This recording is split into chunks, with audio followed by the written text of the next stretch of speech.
at KQCK Radio. Well, you're not time tripping. It is actually Thursday. We haven't had the opportunity to update our promo. I love it so much with the music from Hail to the Chief or Ruffles and Flourishes for those traditionalists. I am Douglas Wolf, your host today for Pinal Power Players, and we're hoping to have a special guest today, Tom Jenny, who will be calling in, and we're going to talk about what happened today and last night, actually more accurately this morning, 3 or 4 a.m., with the Medicare expansion. And as all you probably know, a very interesting process took place this week in Arizona. The governor's budget had been held up, and then the Medicare expansion was not going to be part of it.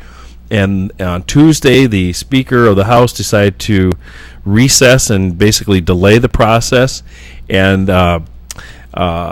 that looked like it was going to be the end of it. It was going to be delayed. And then all of a sudden, boom, the governor called a special session of the legislature, which means basically all the rules and procedures are off the books. So when Tom Jenny calls in, which we're hoping he'll do here momentarily, that he will be able to tell us more about how that process works and what exactly happened. So from my understanding, and I'll give you that for right now, because they called a special session, bills can be brought directly to the floor without going through committees, and the amendment process is quite a bit different, so you can't slow things down like you can in regular legislative session. And so therefore, the governor was able to get both her Medicaid expansion and the budget on the floor for an up or down vote. And last night, about 3 a.m. or so, that actually did happen, and it passed, and it was basically a Democratic budget with a few Republicans who went along with it. And for those of us who are in Pinal County, it's kind of distressing because two of our representatives who are Republicans voted for it, T.J. Shope and Frank Pratt. And then for the northern part of the county, Rich Crandall voted for it, who's someone who's always been on the way out the door for the last year, basically, in his career. And so he voted for it. And Doug Coleman, who was also reelected last fall, decided that he would vote for it. So we've got a lot of, and the argument that I got back, I did talk to some of the folks about this, was that, that we have this proposition, I think it's 204, that affects this whole process, which was the expansion of Medicaid that was put on the ballot back in, I believe, 2000. And so this funding from the federal government, which is supposed to be free, of course, is going to take care of the problem we'd have with the budget in the next couple of years, where that has to come into effect. So as far as I know, as far as I understand it, that's part of the reason that TJ voted for T.J. Shope, and that's I guess that's one of those things that maybe Tom, when he calls in, he'll be able to give us some more information on as far as that goes. In other news, before we get to Tom, I want to talk about Pinal County, and we did talk a little bit last week with Todd House, but the county budget is not going to include any tax increases or virtually no spending increases, so your property taxes will stay low, and which ties into this bill that passed yesterday from the legislature, which is Frank Pratt apparently got $2 million in extra money in this budget for the CAC, the community colleges in the state. However, it excluded Maricopa and Pima counties from getting any money. So obviously Pinal, which has one of the larger community college populations, is going to get a lot of that money. And obviously that's a good thing in the sense because CAC is trying to raise taxes as part of the special districts funding, and they had a meeting about 3-4 weeks ago, and they decided it was too hot a topic, so they did not go ahead and vote on it. They voted to table it. Wow. It turns out that now they're going to do it starting Tuesday. They're going to have another meeting and another possible vote for the special districts funding. And I think Tom Jenny is called in. So, Tom, are you there? Hey, Doug. How you doing? Can you hear me okay? I can hear you just fine. Can you hear me? Yeah, we're just adjusting the microphones and all the technological stuff that we have to do when somebody calls in, but you sound terrific on your end. I was just going over a little bit with the folks out there in KQCK Live Land about the process that got us to this point where we have a budget and a Medicaid expansion. So what I'd like you to do is just tell us what happened from your standpoint starting on Tuesday. And I should tell our audience, Tom Jenny is the Arizona Director for Americans for Prosperity and has been leading the fight, the good conservative fight against this expansion. And here we are today. So let's get the process, Tom, and then talk about, after that, we'll talk about where we go from here. Okay. The governor called a special session in order to speed up the process, basically to speed up the process by about 1 day, probably. And also to make sure, the governor also wanted to make sure that her Medicaid expansion bill became a budget bill, because she thinks that gives her more leverage against any court cases, or leverage in any court cases. So it was a strategic move by the governor to force a special session. It ended up being a fairly ugly process, because you ended up having, on the House side, 9 renegade Republicans team up with 24 Democrats. And it was a very strange process, because there were no committee hearings on the bills. There were all kinds of things that were in the budget bills that were part of this package, and also things that were in the Medicaid expansion that had not been vetted through the normal committee process. They basically suspended the rules. And there was a chance Tuesday that it was going to be a true coup d'etat.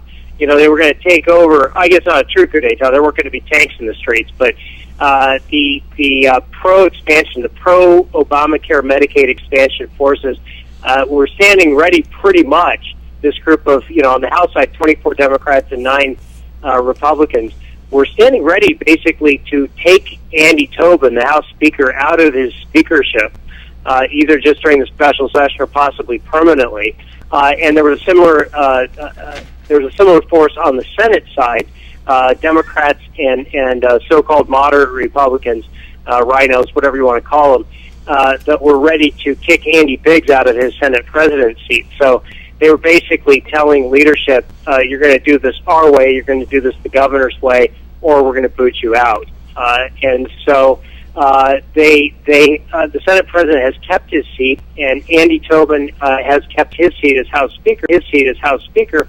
But for all intents and purposes, during the past 48 hours, they have not been in charge. Those two.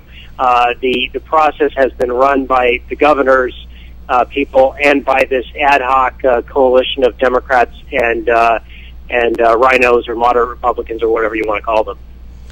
Okay, and so, I think I got it right earlier. I was telling folks before we came on the line that by not going through the committee process and the normal amendment process, the governor gets a bill on the budget bill exactly the way she wants it, with the spending priorities built on her thoughts, not on the normal, give and take of a legislative process. Is that correct?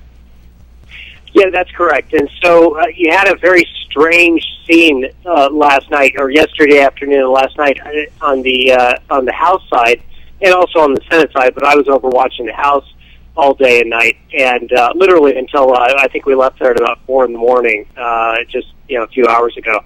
And it was a strange process, because the Republicans and the Democrats who were doing the governor's work down there, who were passing her budget and who were passing the Obamacare Medicaid expansion, those folks would not answer any questions on the floor that were over and over and over again. Conservative Republicans asked them to explain different parts of different bills.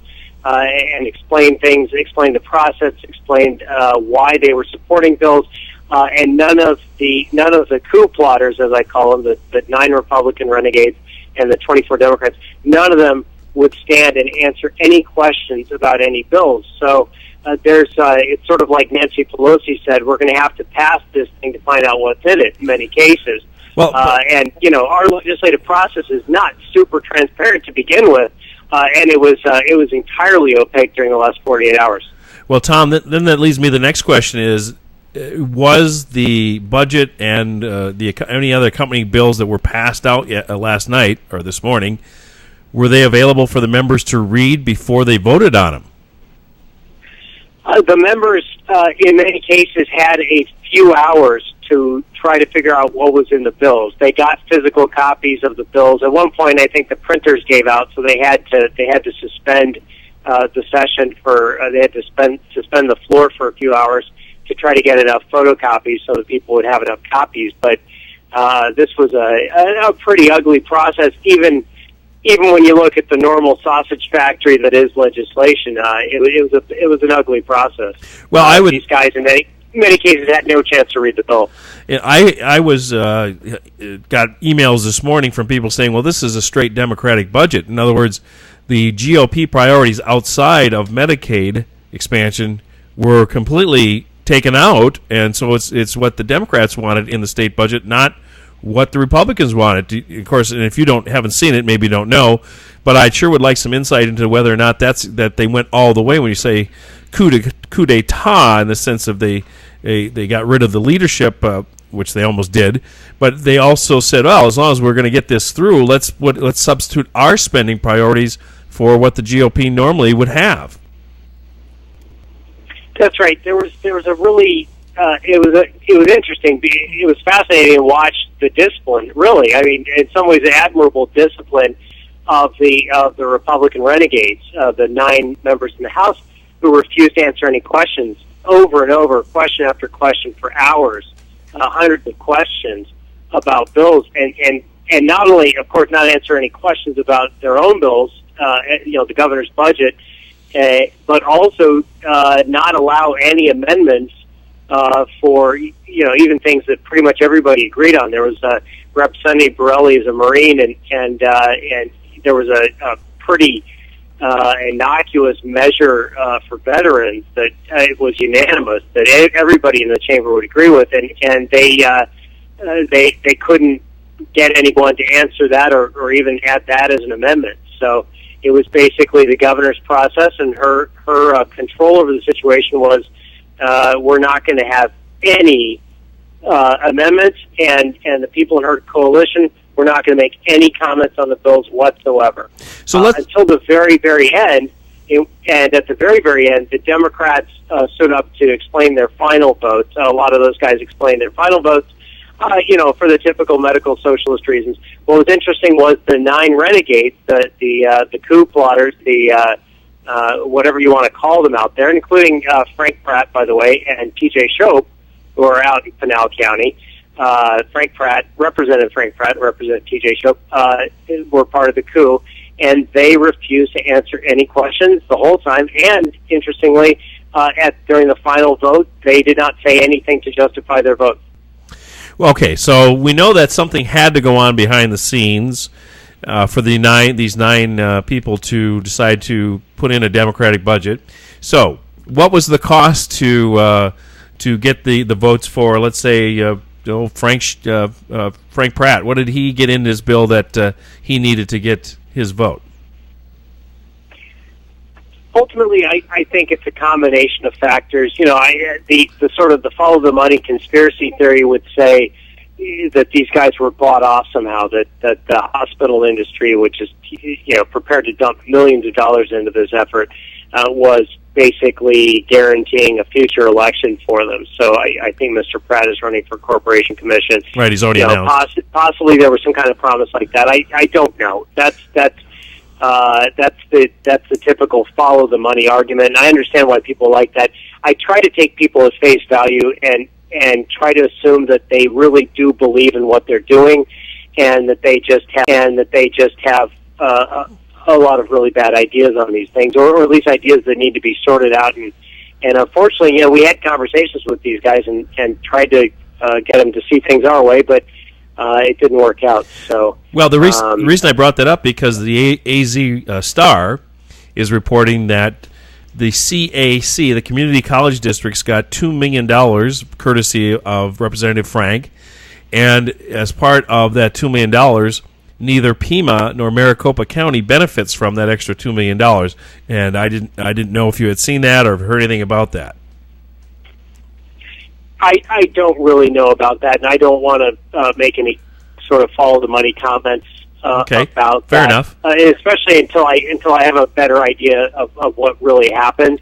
And I think it's fair to say, even when people are getting money from special interest groups, say the hospital industry in this case, the Chamber of Commerce, even when the legislator is getting money from an interest group like that, I think that legislator almost always truly believes in the cause. They tell themselves a story. They convince themselves that the issue is not black and white, that it's really in the gray somewhere, and that they're in the gray.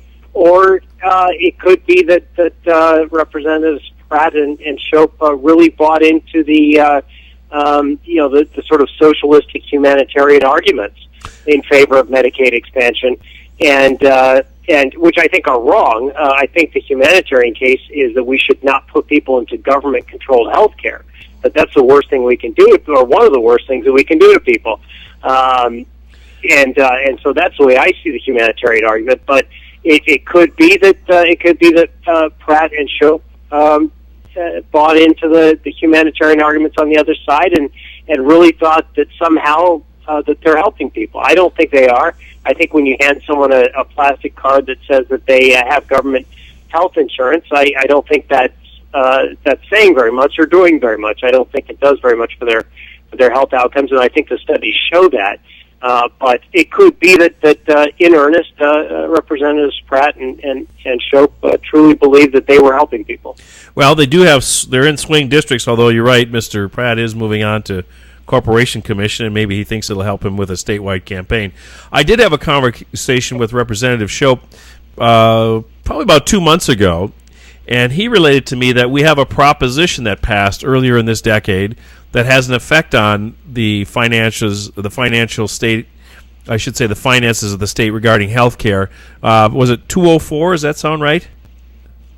That's right. That's Prop 204, and that's been the governor's argument, is that not only Prop 204, but there was a previous measure in the late 90s that was Healthy Arizona 1. I think that was 1998, that wanted the same thing and didn't quite connect the dots. So once they got voter protected, they went back to the ballot in 2000 with something called Prop 204. And the medical socialists and the hospital industry put this thing on the ballot and convinced enough voters to say, okay, let's expand the Arizona Medicaid program access up to 100% of federal poverty for childless adults. And so that was a huge expansion. Now, voters had remorse apparently, because 4 years later they came back and passed a constitutional amendment that says that you cannot, the voters cannot refer to or cannot force the legislature to spend money unless they actually identify a funding source, unless they actually find a source. In other words, raise a tax to make sure that they actually can pay for the services that the voters say they want the government to spend. Because it's very easy, as you know, politically, for voters to say, yeah, I want the government to spend money on poor people. That sounds nice. But the question is, okay, where does the money come from? And that was the fundamental flaw with Prop 204, was that they greatly expanded the number of people, and they underestimated hugely how many people would get on the Access program in Arizona over the next decade. And they provided nothing close to the amount of money that was necessary. So this becomes a huge drain on Arizona's general fund, which means it's a huge drain on Arizona's income and sales taxpayers. Well, so are you saying that his argument, Mr. Shope's argument, was that we have this freight train of spending coming anyway, we have a source from the federal government through the Obamacare exchanges to cover some of this cost, so why not go for it and relieve the burden of the local taxpayers? That's kind of was his argument. Yeah, sure. And I guess if you say to yourself, federal taxpayers don't count, forget them, screw them, we don't care about federal taxpayers. By the way, a lot of them who live in Arizona. Yes. This is just free money from Washington, and if they run out, Ben Bernanke will print some more, and this is all okay. And I think most of your listeners are going to recognize that that's a horrible argument. And the reality is, and then of course some people would say, well, come on, if Arizona doesn't do it, we're going to miss out on $2 billion a year, and that's just a rounding error for the federal government. It's a tiny amount of money. Who cares? But the reality is that there are currently 18 states, roughly probably about 20 at this point, which are saying no to the Medicaid expansion. And if you add up all those states and the states that are sitting on the fence, now you're talking about $600 billion over 10 years, which is real money, even in Washington.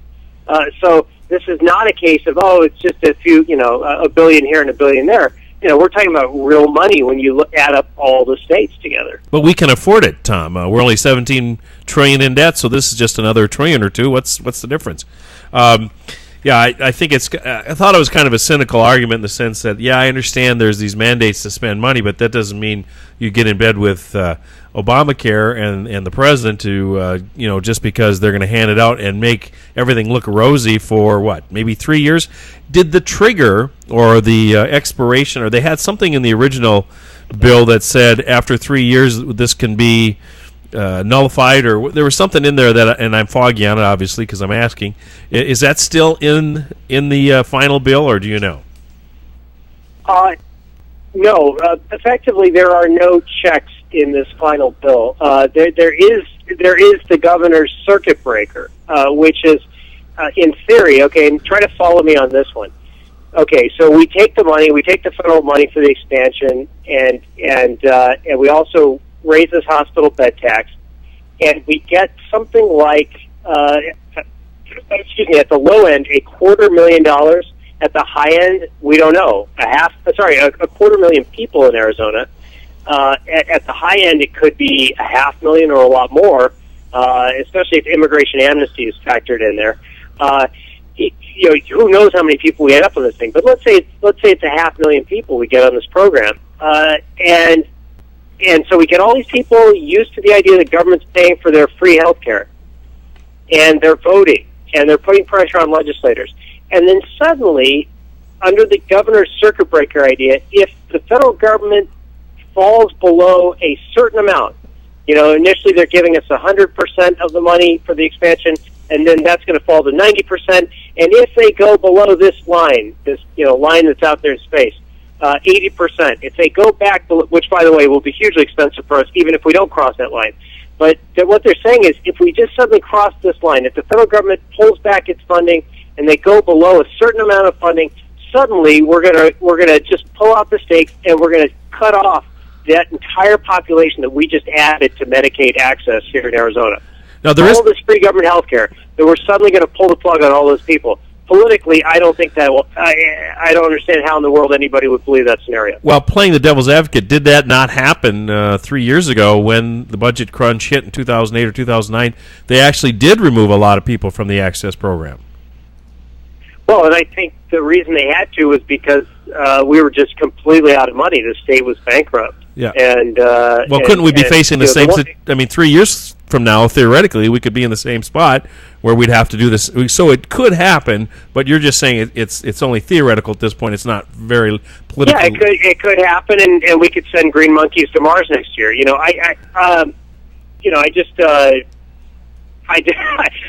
It's just really, really hard to believe politically that we're going to get addicted. We're going to just suddenly pull the heroin needle out of our arms. Well, let's talk about let's talk. We're going to go two paths here, and before we're going to take our break at the bottom of the hour. But before we go to our break, let's talk about assuming that all the efforts that we've put forth and any efforts we're going to do with the ballot this fall don't materialize in overturning it. What would be the day-to-day effect that people would notice immediately as taxpayers or citizens of Arizona if this was implemented the way it currently is standing? All right, you were cutting out a little bit, so if you can, I just want to make sure we got that question clear. Sure. What I'm saying, if in fact this goes into effect as is, what will the average taxpayer or citizen, and maybe the person who doesn't pay attention to politics, what will they notice in their day-to-day lives immediately?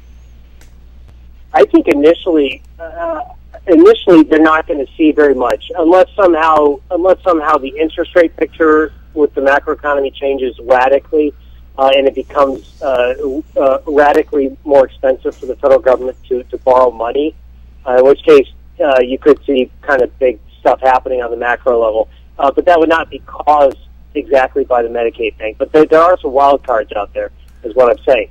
But initially, that's the subtle, destructive thing about this whole way that Obamacare has sucked in Governor Brewer and really everybody, even the hospital industry in Arizona, is that it's the lure of the free cash.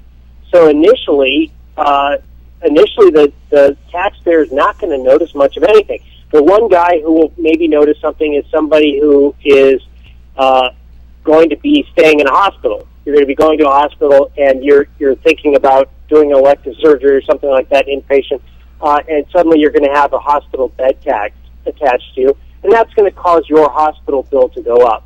Now, they're trying to pretend like this tax, the hospital provider tax, will not affect, that somehow the hospital will be the only outfit that pays for this.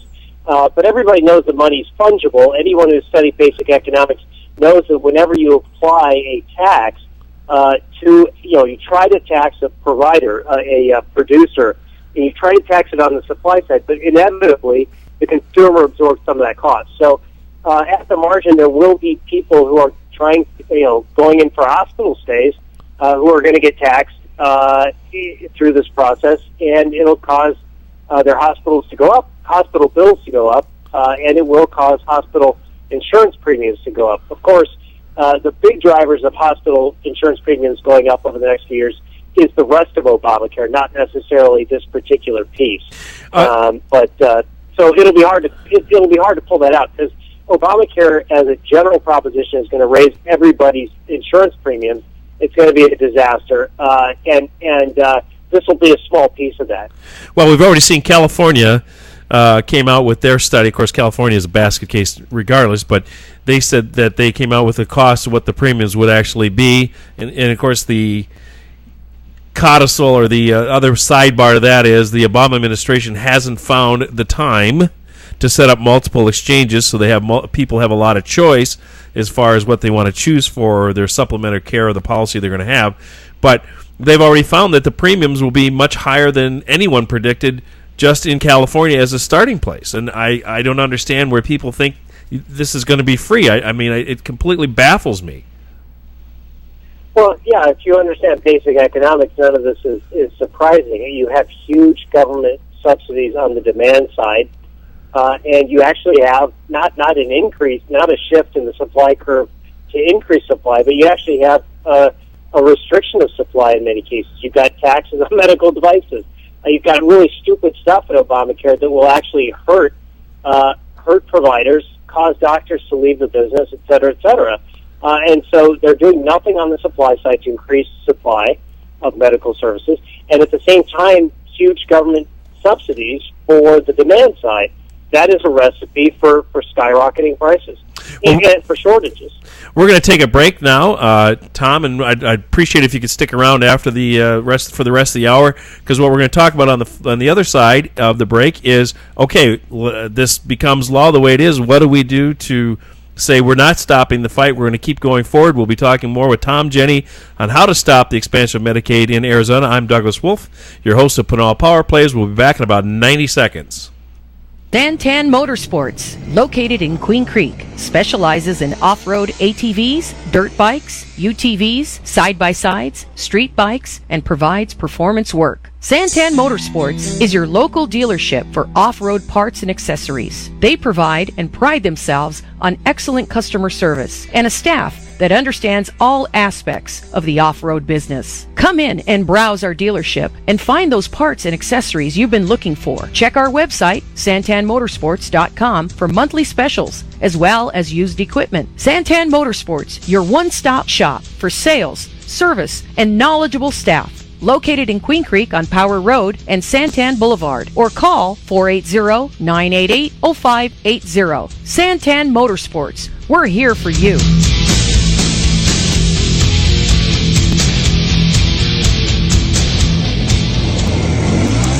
Are you ready to start taking control of your future and maximize your earning potential? Central Arizona College has smaller class sizes and personalized attention to help you compete in today's tough job market. CAC now serves Santan Valley and Queen Creek. The CAC Santan Center is located in the shops at Copper Basin on Hunt Highway, behind Barrow's Pizza. Stop in and see how taking classes at CAC costs a fraction of a state university, and your credits can transfer. So, if you want to earn real money, you need to learn real skills at Central Arizona College. Enroll in classes today by calling 480-677-7825 or visit www.centralaz.edu or call 480-677-7825 or visit www.centralaz.edu. Central Arizona College, your way.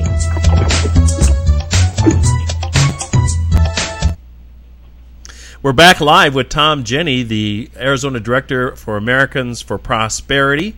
I'm Douglas Wolf. Did I get that right, Tom? That's right, and you can reach us on the web at aztaxpayers.org. That's AZ, like Arizona, taxpayers.org. Fantastic. And what kind of things does your organization do besides advocate for limited government, where people can get involved if they want to? We do all kinds of stuff. We're a nonprofit. We're 501c4. We do issue advocacy. We try to make sure that citizens are engaged at the grassroots level and pushing for limited government and pushing for economic freedom. Economic freedom is what has brought the world out of the depths of poverty, and so it's our mission to try to make Arizona and America as free and as prosperous as we can. Well, it's 109 degrees here in Arizona, and thank God some capitalists at some point in time decided to come up with the idea of air conditioning. Otherwise, we wouldn't be sitting here. And those are just the small things that make people's lives easier that someday or some point in time someone had to invent out of their own hard work, capital, and initiative to make this country what it is today. And what I don't understand about my fellow citizens is they think that the money just grows on trees and that there's never going to be an end to prosperity, no matter how much government and how much we give away to people to disincentivize them from working, that this will just go on forever. And they just don't. Apparently, nobody reads history to realize that you can bankrupt a country as great as ours. That's absolutely right. There's no way to tax your way to prosperity. Let's talk about the next round here. Apparently the governor is going to sign this bill, obviously, and then what are we in the grassroots have to do if we want our last chance to stop this? Tom, what do we do? Yeah, I'd love it if the governor vetoed the bill for some reason, but I think she would lose any friends that she has, especially after what she dragged these guys through. What she dragged, since we're talking to Pinal County, I mean, the grueling process that she dragged Frank Pratt and TJ Shope through is just unbelievable. And she owes those guys because what an embarrassment. They had to sit there for hours while their colleagues are asking them point-blank questions. Hey, won't you explain this bill? Hey, will you please rise and tell us what's in this bill? And they had to sit there and say over and over, no, I won't yield. I won't answer any questions about what's in these bills. And what an embarrassing thing for TJ Shope and for Frank Pratt. It's horrible. And so yeah, I mean, just for their sake, if I'm there, I hope she would sign it just because look at what she's dragged. And we don't have to go through it again. So. Yeah, exactly. Oh, yeah, that too. Yeah, who wants to spend another 48 hours or 72 hours slugging this thing out of the Capitol? So ideally, hopefully, there's still a last chance. I'm about to head into the Senate to find out if somebody, if three people have a road to Damascus experience, they could stop this thing on the Senate side. But I don't think that's going to happen. So anyway, so the next thing, what do? there's two things that are going to happen. One, this Medicaid expansion under Obamacare is, and the way they've done it down at the legislature and the way the governor's orchestrated this thing, without getting the necessary support. So this is going to pass with a slim majority, what they call a simple majority down here. But in Arizona, under the Arizona Constitution, it takes a 2/3 majority in each chamber of the legislature to pass a tax increase. And this is a tax increase. This is clearly a tax increase. And there are some people who are trying to pretend that this is not a tax increase. And I don't know if you want to follow me through their logic here. Well, sure. Our listeners would like to understand what the convoluted thinking is that would say that when it's a tax, not a tax, when it's a fee, or the thing that Obama did with the Supreme Court. You're right. This is absolutely absurd. And so you've got people in the governor's office, and you've got legislators, and anyone who votes for this, including T.J. Shope and Frank Pratt and Barbara McGuire. And Doug Coleman. They vote for this. Yeah, and Doug Coleman's out in your area, too. And I guess Crandall, too. You're stuck with Rich Crandall. Well, yeah, he'll be gone soon. For a little while, at least. Yeah. He's moving to, like, Utah or Wyoming or something. But we're stuck with him now. Yeah, so you've got these guys, and they are essentially pretending that this is not a tax. Otherwise, they would recognize that this needs a 2/3 vote, and they would insist that it has a 2/3 vote, and they're not going to vote for the stupid thing until it gets 2/3 majority. But they didn't do that. So effectively, those guys, Pratt and Shope and McGuire and Coleman and Crandall, are all pretending that this thing is not a tax. And there's going to, the governor's lawyers are trying to help them. And there is a tiny loophole in the Arizona constitutional provision, but it's not designed for this. The tiny loophole is for administrative fees, things like photocopying fees. And there's several restrictions that describe something that's a fee. For instance, one of those things is that this whole situation is really, really ugly. The whole point is I want to cut to the chase. I'll come back over the target, but the whole point is that this is unconstitutional. The way they pass this thing is unconstitutional. It will be challenged in court, and that's really our best shot at defeating this thing. It's the simplest thing. If we have honest judges, all the way up to the Arizona Supreme Court, if those guys are honest, then we beat this thing, because it's patently unconstitutional. So is your organization going to be the lead plaintiff in this, or is there someone else who's going to take that role? We don't really care how it happens, as long as it happens successfully. There's a strong chance. I don't want to commit for them because I don't think they're out there 100% publicly on this, but there's a very, very strong chance that the Goldwater Institute it leads up the lawsuit on this thing. Okay. But this thing is just patently unconstitutional. It is a tax. It's a tax under federal law. The federal statute that controls this thing is the famous Social Security Act. This is a provider tax under that Social Security Act.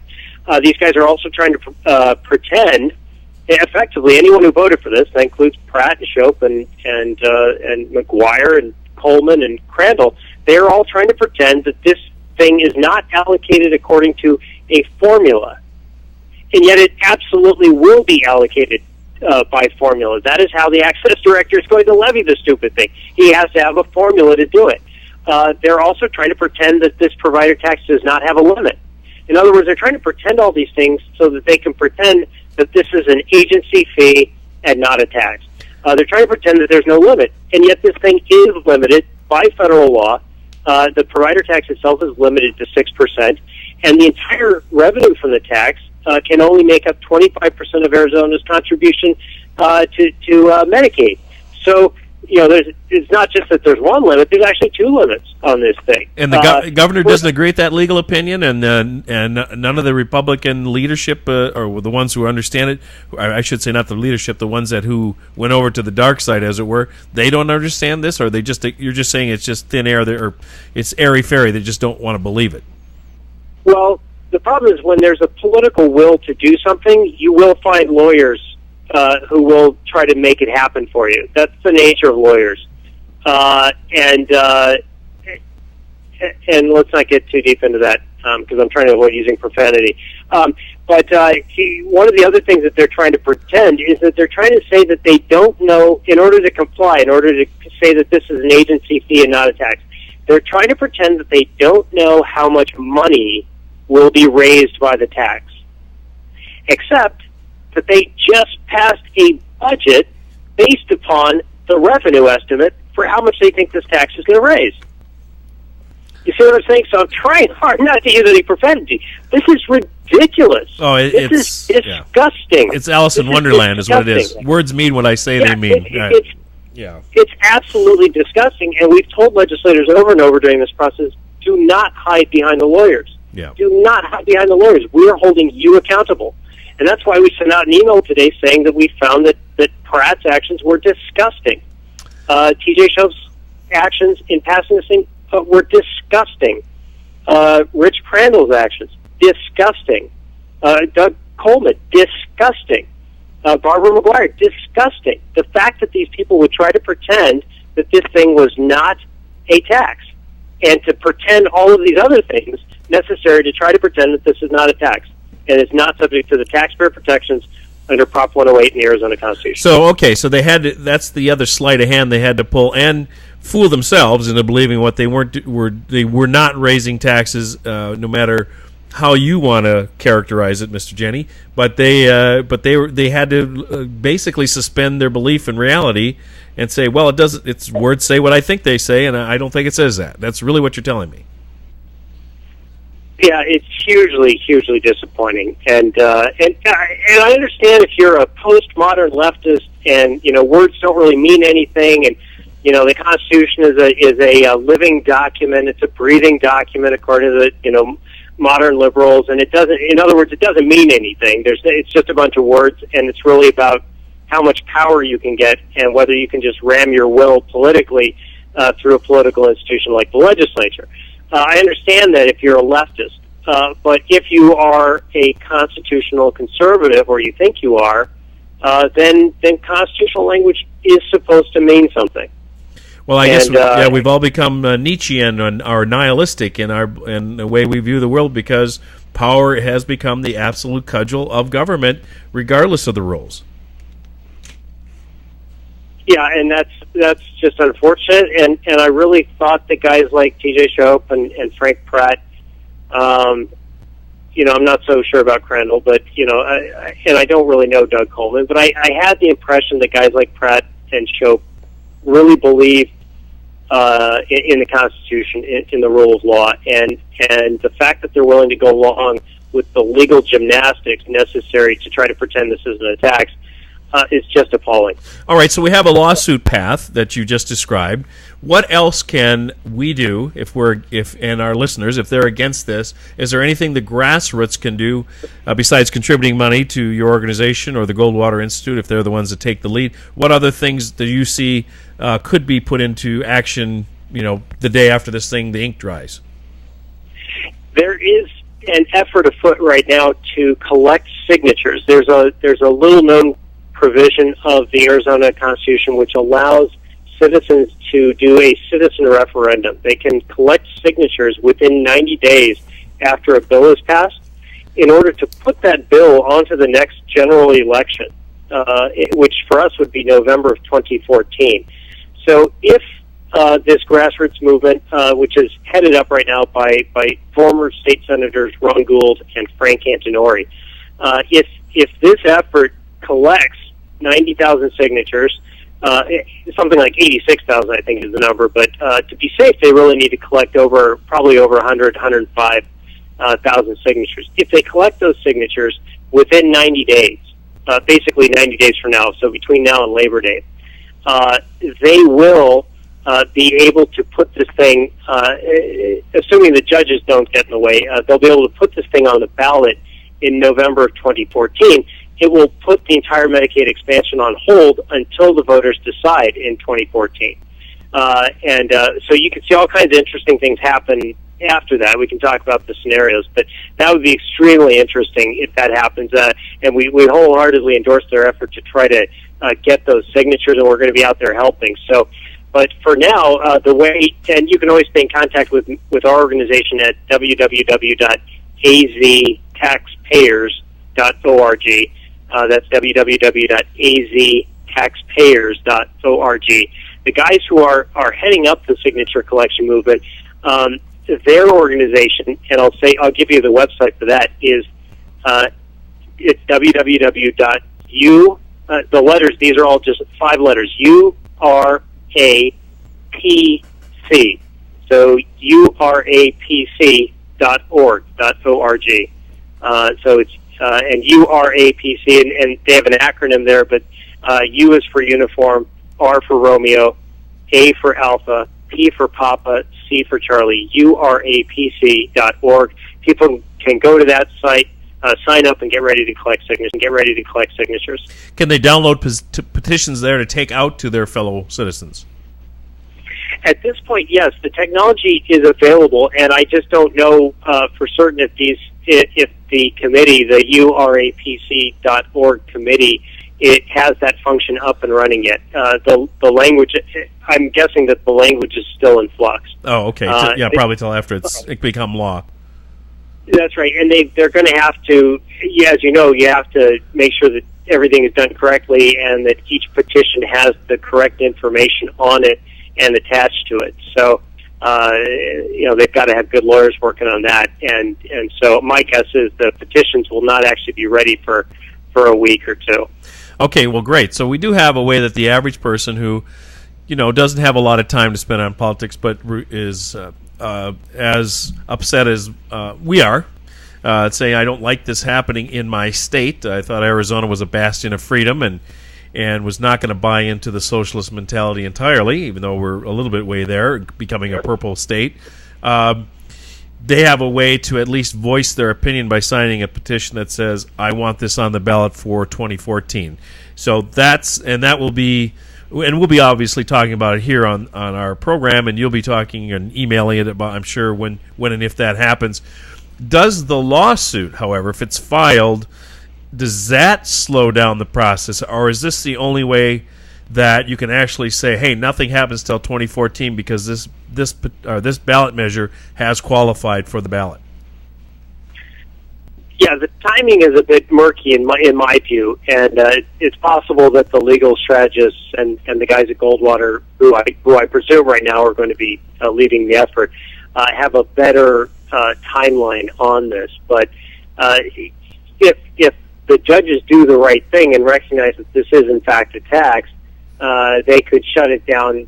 Through an injunction, they could shut this down pretty quickly. We have taxpayers standing here, people who are going into hospital beds, very shortly. People who are going into hospital beds starting January 1st are going to be paying this tax. So there's, it meets that threshold for damage. There are going to be people, who are going to be paying this tax.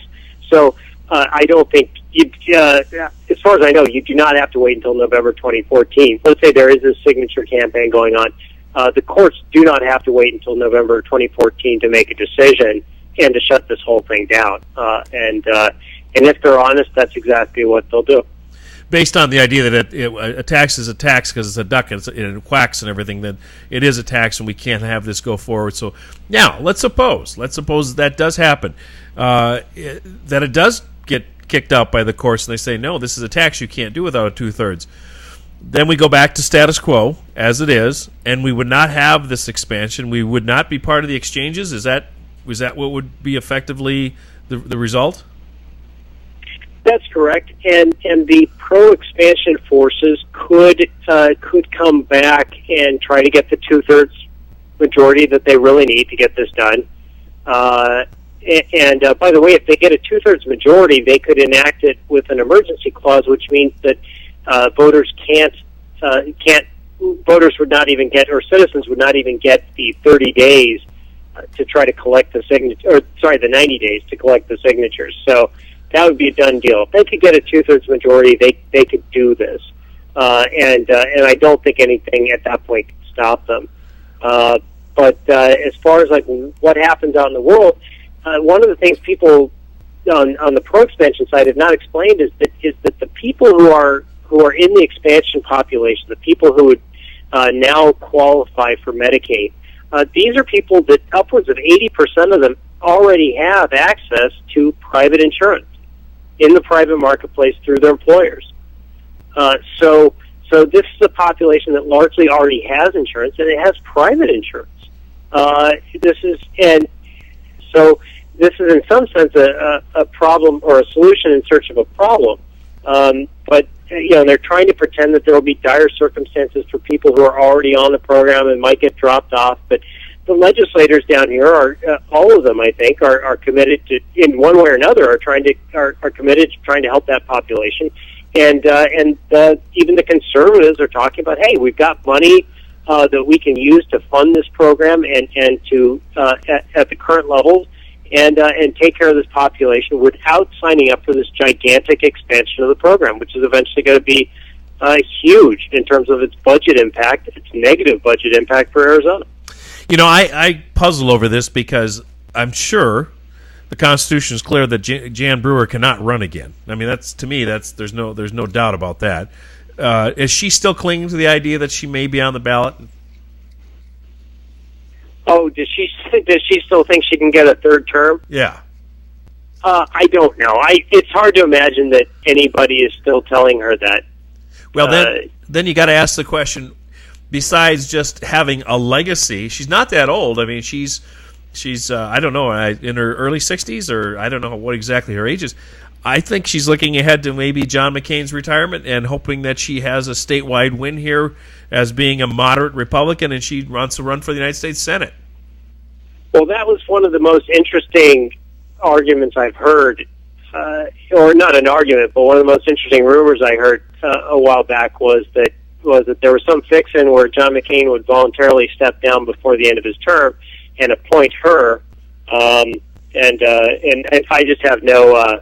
I think I got that from a conspiracy theorist who, there's a guy named Chuck Coughlin who's a big-time consultant, a lot of people believe is the real governor of Arizona, and he's Jan Brewer's main consultant. And so the idea is, okay, this guy's connected to McCain and blah, blah, blah. And I just don't, these theories are fun to speculate about, but I don't think he'll step down, but isn't his term up in 2014? John McCain's term, yes. He's only up in 2016. Oh, 2016.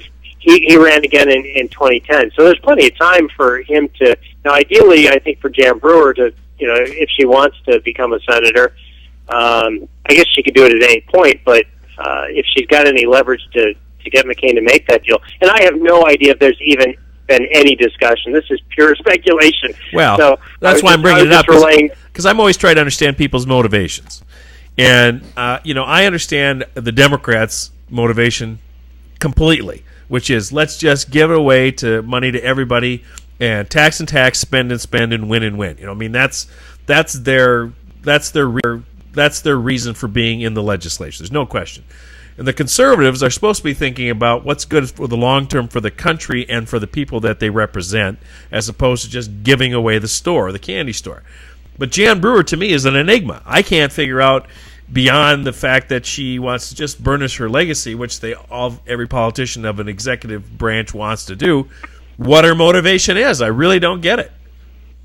Well, that's why you have so many people doing the follow the money kind of quasi conspiracy theory on this, is that because a lot of people are saying, what in the world is she doing? And this guy Chuck Coughlin, who's her big consultant, he is working with the hospital industry. So that's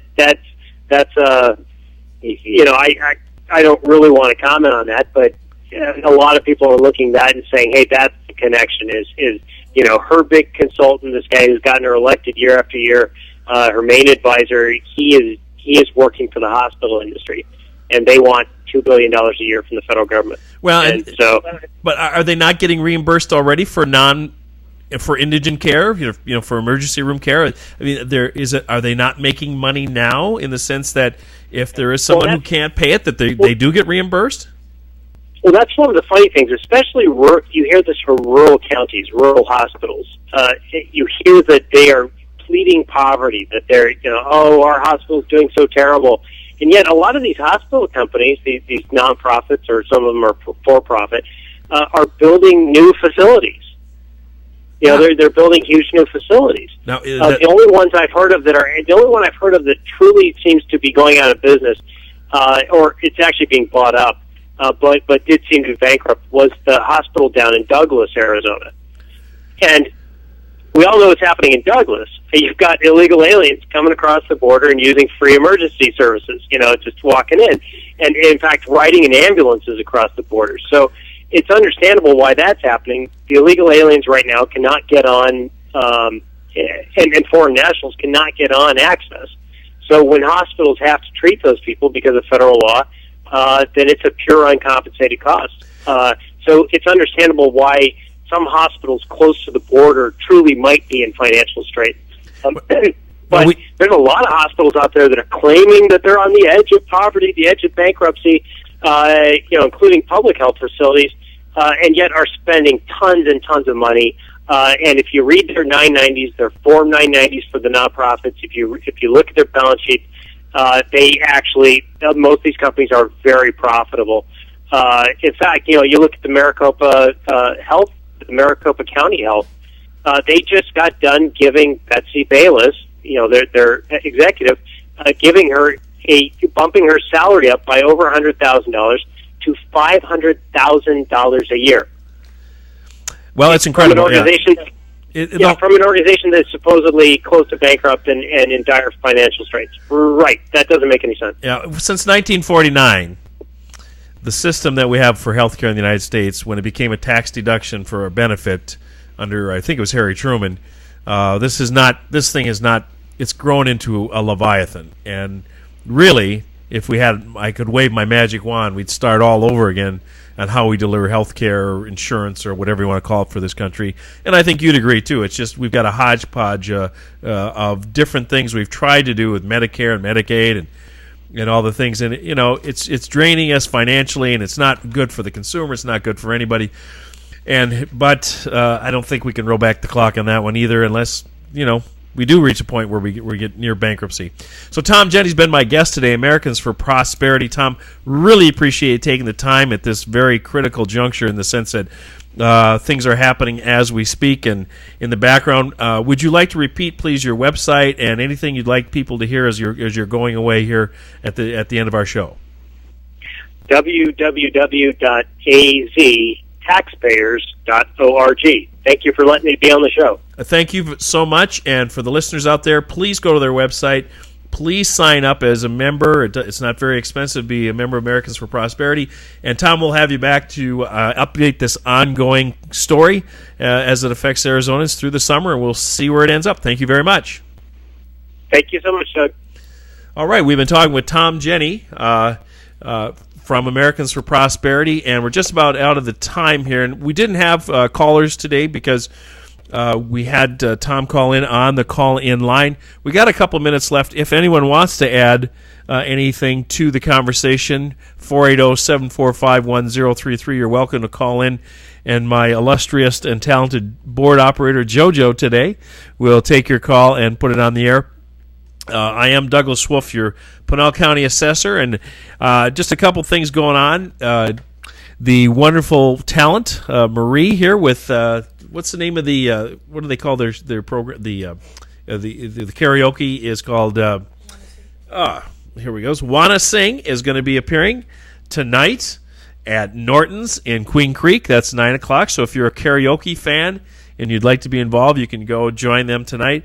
And next Tuesday, and every Tuesday, Spurs, that's on Alma and Warner, I guess, Alma Springs, is that the street?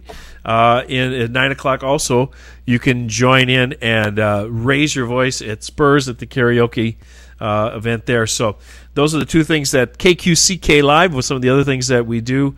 I'm Douglas Wolf, your Pinal County Assessor. I'll be on next week with another guest of Pinal Power Player, and I want to thank JoJo here, thank all of you, and thank the listeners for staying in with us and listening what's going on with Medicaid expansion. And we want to thank Adam Quasman, who was one of the few who stood up and vocally said we're not going to do this.